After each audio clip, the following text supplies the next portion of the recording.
ये वो दौर था जब देश में मराठा और मुगल सल्तनत बिखर रही थी और अंग्रेज भारत में अपनी जड़ों को मजबूत कर चुके थे। ये वो दौर था जब अफगानिस्तान से लेकर म्यांमार तक एशिया के सबसे बड़े हिस्से में सिर्फ भारत ही भारत हुआ करता था। ये वो दौर था जब भारत की आबादी सिर्फ 17 करोड़ थी, जिनमें से करीब 10% पुरुष और 1% महिलाएं ही पढ़ी लिखी हुआ करती थीं। शायद इसी वजह से मीलों दूर से आए अंग्रेजों ने भारत पर कब्जा जमा लिया था।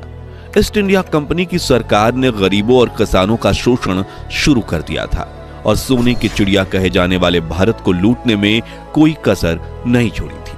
लेकिन क्या आपने कभी सोचा है उस दौर में आम भारतीयों की जिंदगी आखिर कैसे हुआ करती थी? उनका रहन सहन और पहनावा कैसा होता था? उस दौर के भारतीय लोग क्या काम किया करते थे और कैसे अंग्रेजों ने भारत के महान साम्राज्यों की हुकूमत को अपने कब्जे में लिया था? अगर हाँ, तो आज का वीडियो आपके लिए खास है, क्योंकि आज हम सन 1800 के दौरान अखंड भारत के इतिहास से पर्दा उठाएंगे, जिसे ज्यादातर स्कूलों कॉलेजों में पढ़ाया नहीं जाता। लेकिन उसके पहले आप वीडियो को लाइक और चैनल को सब्सक्राइब कर दीजिए। सल्तनत और हुकूमत। 16वीं शताब्दी की शुरुआत में जब अंग्रेजों ने भारत में दस्तक दी तो शुरुआत में उनका उद्देश्य सिर्फ यहाँ व्यापार करना था। लेकिन जब देश के कई महान राजा उनकी मीठी बातों के शिकार नहीं हुए तो उन्होंने इस महान देश की सत्ता पर ही कब्जा करने का फैसला किया। बता दें कि भारत में कदम रखने वाली सबसे पहली ब्रिटिशर्स टोली के कैप्टन थे विलियम हॉकिंस, जिन्होंने 24 अगस्त 1608 के दिन सूरत के बंदरगाह पर पहला कदम रखा था और कुछ ही समय में उन्हें यह अंदाजा लग गया था कि वो कूटनीति से भारत को अपने कब्जे में कर सकते हैं। 1631 में जब शाहजहां ताजमहल बनवा रहे थे तभी अंग्रेज भारत में अपने पैर पसारने की कोशिश में लगे हुए थे। उस वक्त कुछ छोटे बड़े राजाओं के अलावा भारत में 2 बड़े साम्राज्यों की हुकूमत चलती थी, जिसमें पहला था औरंगजेब का मुगल एम्पायर और दूसरा था मराठा साम्राज्य।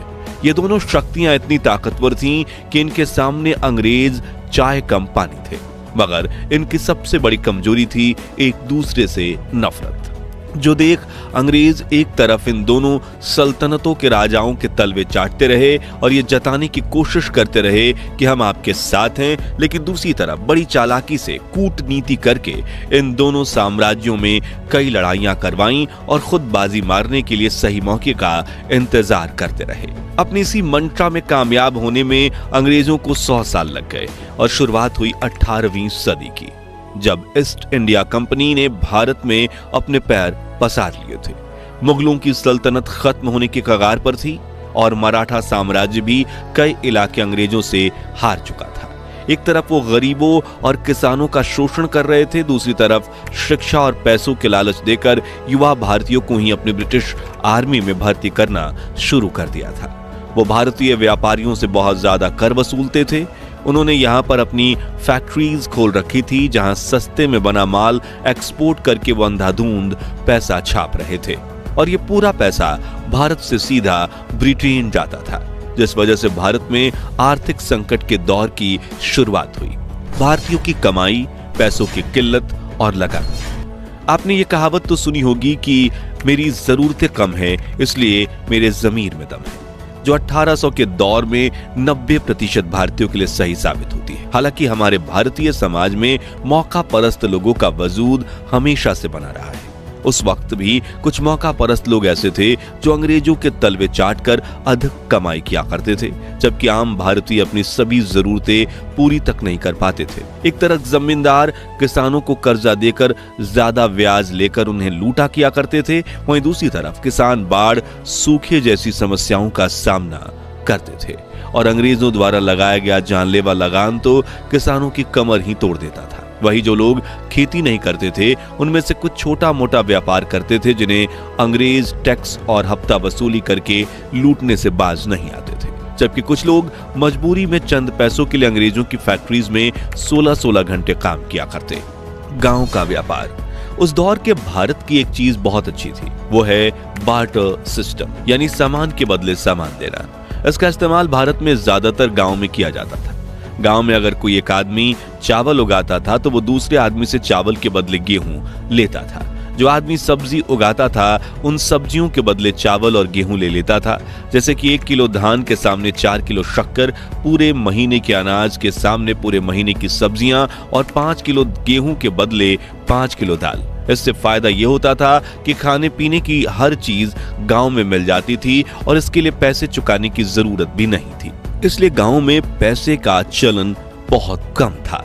इसके साथ आज भी अगर आप भारत के कुछ गांवों में जाएंगे तो वहां पर अदला बदली की प्रथा मिलेगी जो बहुत अच्छी है। पहनावा दोस्तों, आज के मॉडर्न भारत में जहां हर तरफ पश्चिमी सभ्यता यानी वेस्टर्न कल्चर का असर दिखाई देता है, लोग jeans, shirt, T shirt, top और सूट पहने नजर आते हैं, लेकिन एक समय था जब भारतीयों का अपना अलग ही देसी पहनावा हुआ करता था। पुरुष सादी धोती और गमछा पहनते थे, औरतें साड़ी पहनती थीं और छोटे बच्चे ज्यादातर निक्कर में खेलते कूदते नजर आते थे। कुछ लोग धोती और कुर्ता पहनते थे, जबकि कुछ बड़े जमींदार ही अंग्रेजी पहनावा यानी जीन्स और शर्ट पहनते थे। भारत की यही सादगी और विविधता उन्हें अंग्रेजों से खास बनाती थी।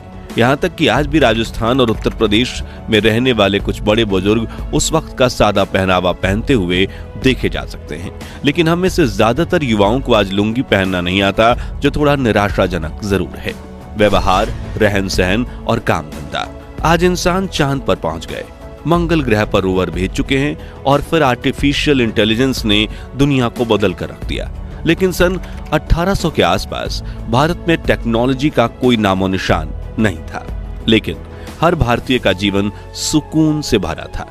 बात करने के लिए तार से जुड़ा टेलीफोन तक नहीं था, लेकिन दिल से दिल का कनेक्शन मजबूत था।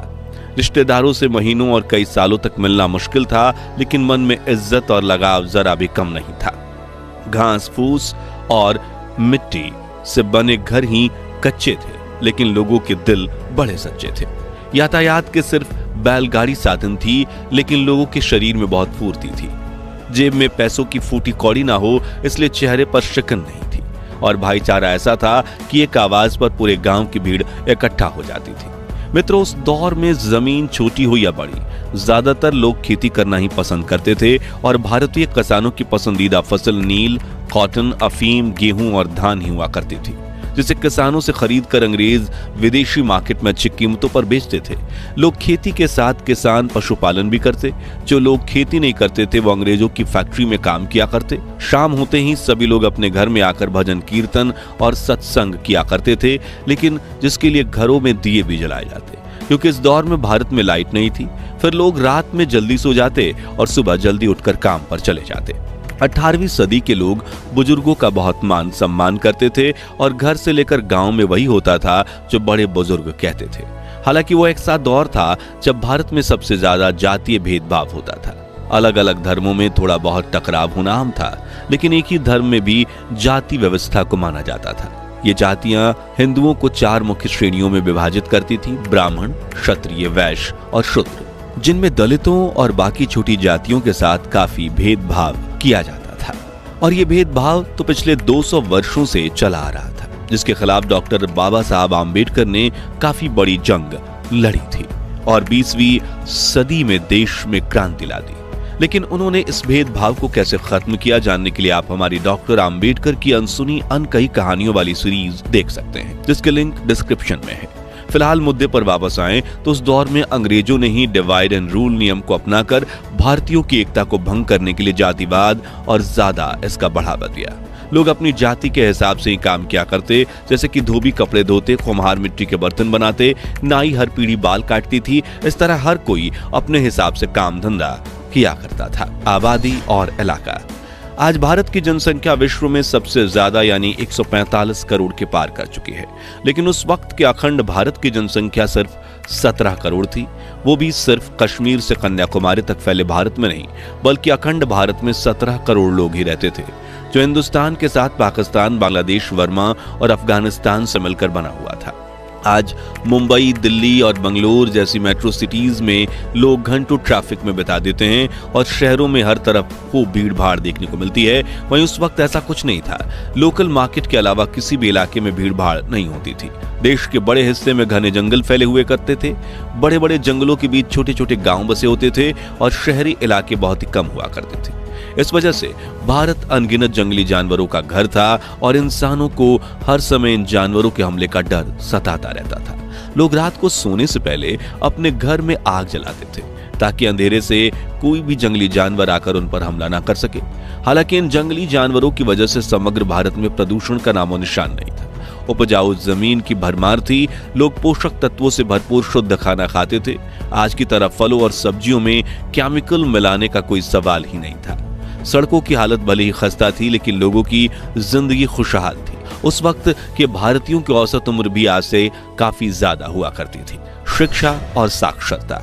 अब बात करें पढ़ाई लिखाई की, तो आपको जानकर हैरानी होगी कि उस वक्त भारत में पढ़े लिखे लोगों की संख्या बहुत ही कम थी। देश में सिर्फ 10% पुरुष और 1% महिलाएं ही साक्षर थीं। हालांकि बिना पढ़ाई लिखाई के ही भारत में रहने वाले सभी लोग किसी न किसी काम में बहुत निपुण थे। कुल मिलाकर उस वक्त में भारत की कुछ चीजें बेहद अच्छी थीं तो कुछ बहुत खराब। कहीं पर लोग बहुत खुश थे तो कहीं बहुत दुखी। लेकिन भारत हो या दुनिया का कोई भी देश, सदियों से संतुलन बनाए रखने के लिए कुदरत यही नियम चलता आया है। तो मित्रों, अगर आपको भी अखंड भारत के महान इतिहास पर गर्व है तो कमेंट बॉक्स में हमारे देश की तारीफ में 2 बोल जरूर लिखिए और ये भी बताइए कि उस दौर की वो खासियतें जो आज का मॉडर्न जमाना मिस कर रहा है, हमारी ये पेशकश पसंद आई हो तो वीडियो को लाइक और शेयर करके 11,000 लाइक्स के लक्ष्य को हासिल करने में हमारी मदद कीजिए। और ऐसे ही दिल छू लेने वाले वीडियोस के लिए हमारे चैनल को सब्सक्राइब करके पास वाली घंटी जरूर बजा दीजिए। जय हिंद, जय भारत।